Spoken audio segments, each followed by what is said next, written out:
Okay, welcome back to Mission Impressionable. It's been a long time since I've recorded a video, and here's hoping this goes well. This is gonna be my first time, going completely no script. I just have, a small list of notes about what I want to say.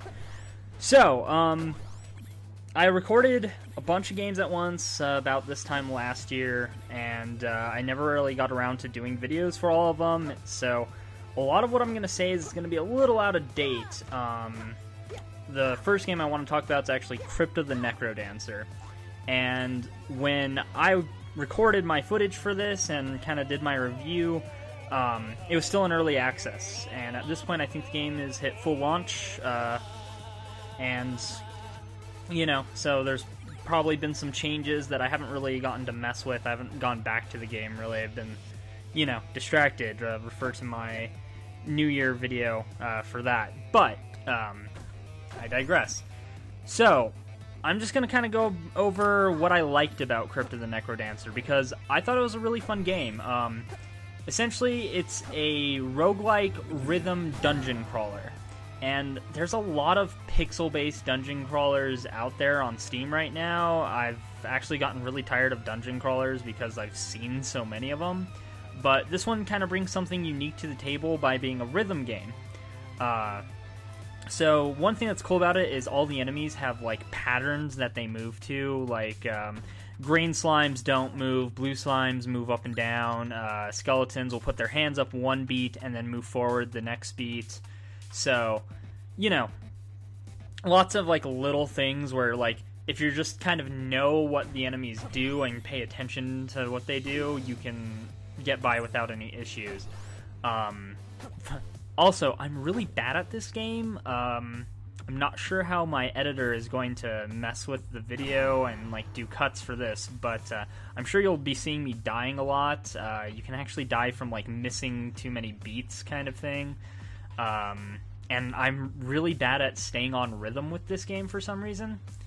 At the time when I recorded, I don't think it had full controller support. You could remap the controls to controller buttons, but it didn't recognize the controller right away by default. I could be wrong. That's just kind of based on going over my footage. Like I said, it's been a year since I actually recorded this, so a lot of it's kind of out of date. But also, the game has this mechanic where you can get a shovel, you can dig through the walls, and there's a lot of hidden stuff that you can kind of find to make the, it's a roguelike, so finding items makes, as you go, it a bit easier generally, and it kind of incentivizes you to, explore a bit. You can find gems that are, I think they're diamonds. Yeah, you can find diamonds that you can spend in the menu area to add items and kind of boost future runs, basically. So and then you can also spend those to take stuff out of the item pool, and I thought that was really interesting because it gives you this chance to kind of set the game up how you want it and increase your odds to get certain things. And God, that's actually pretty much everything I want to say about Crypt of the Necro Dancer. It's a really good game. Since playing it, I've kind of watched a couple of speed runs of it, done during the Games Done Quick events. It's really cool to watch.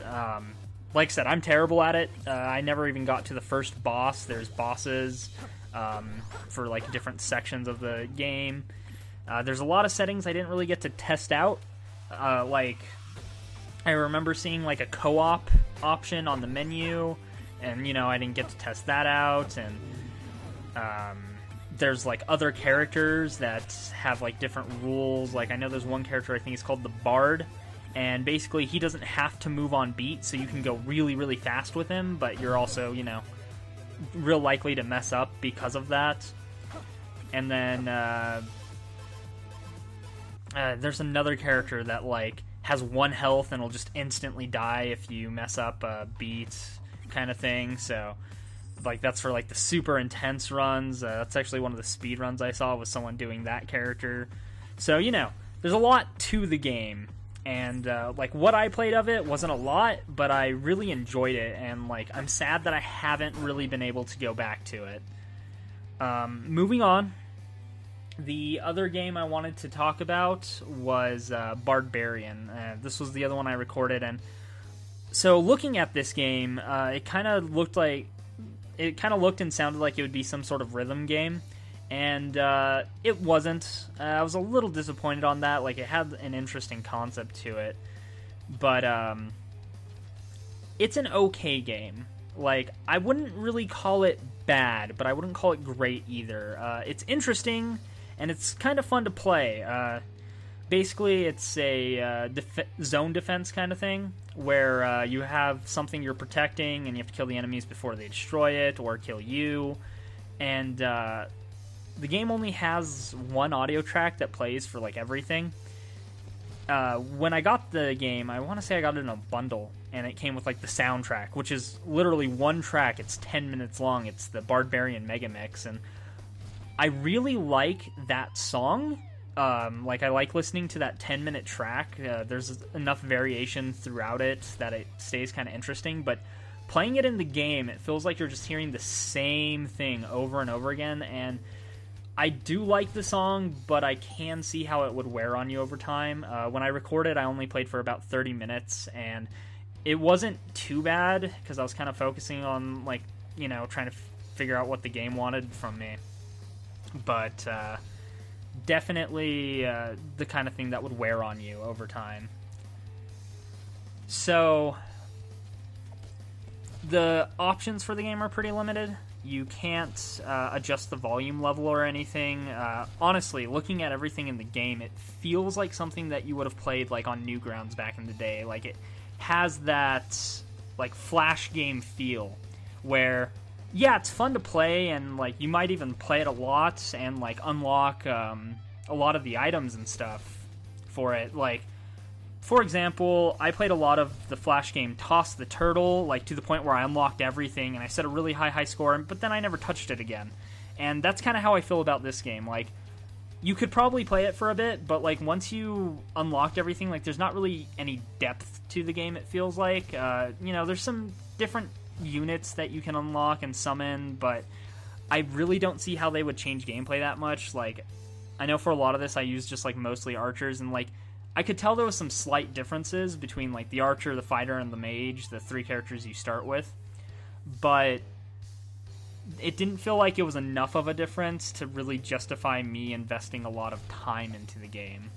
And I think so the repetitive gameplay, the kind of simplistic design, and all that combined with the fact that you don't have a lot of inputs, I think kind of kill the game for me. So you can summon units, you can of course move around and dodge stuff, and then you can like play songs, quote unquote, to like give your units temporary boosts, like attack boost, speed boost, defense boost. And then every like 5 enemy kills, you get a like shockwave that'll stun all the enemies on the screen. So you don't get a lot of input. Like, you can't walk up and like hit something yourself, and it just kind of feels like you're moving around dodging stuff and hoping that the units you summoned are attacking what you want them to attack. Like, you have to kind of move close to what you want them to hit. There was a point where I'm fighting a boss, and while I'm fighting the boss, there's constant enemies spawning, and there are times where my units are focusing on the boss when I would rather them be attacking the enemies that were attacking like the crystal thing in the town. So the limited input kind of, you know, really is a huge drawback for me. Like I said, the game is fun. It's not terrible, but it's really repetitive, and like, it's not expensive. It's like $8, but I'm not sure I could actually justify paying like a full $8 for the game.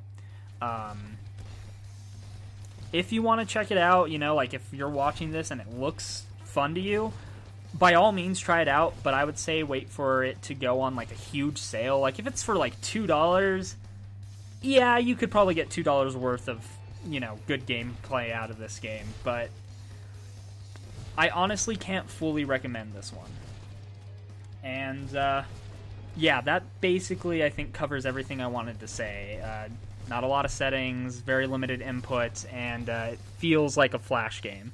So hopefully, you know, I'm able to make more videos this year. I just want to kind of throw that out there again. I know I said a lot in my New Year video, and I'm going to be repeating myself a little bit, but I dropped the ball a lot last year, and I want to make sure to get everything I wanted to do last year done this year. So first step of that is getting these 2 games out there. I've had them recorded for a long time, and I want them to get out there. Definitely check out Crypt the Necro Dancer. If Bardbarian looks interesting to you, give it a look. I'm not sure I could fully recommend it, but it is kind of fun. Like, I did have a good time playing it, and it does have a bit of challenge to it. Like, you can't just use the weakest unit to kill everything. You do hit a point where, like, you need to upgrade stuff and, like, get other things, but just kind of know what you're getting into with the game. There's not really a lot to it, if you ask me. But, yeah, if you have any questions about either of these games, I'll try my best to answer. Like I said, I played them like a year ago, but if there was, like, something you wanted to know about it, put it in the comments. I could always launch the game and, you know, play it again. I keep everything installed, so... and then, of course, you know, let me know what you think. Let me know how me going in unscripted is. I know I repeat myself a little bit, and I kind of stutter and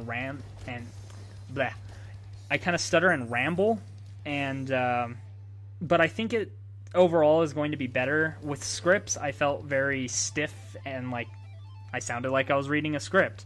So let me know how things go. I'm going to record a few more videos like this, see if I can get some feedback on if this is better than like my old stuff, and we'll go from there. I also have my friend editing these, so shouldn't have to worry about me having to actually focus on being like, I gotta get this edited, because I'll be honest, I'm kind of lazy, and it's hard to motivate myself to do stuff like that. So here's hoping that 2016 is great. Let me know what you think of these 2 games. Let me know what you think of me being unscripted, and have a wonderful day.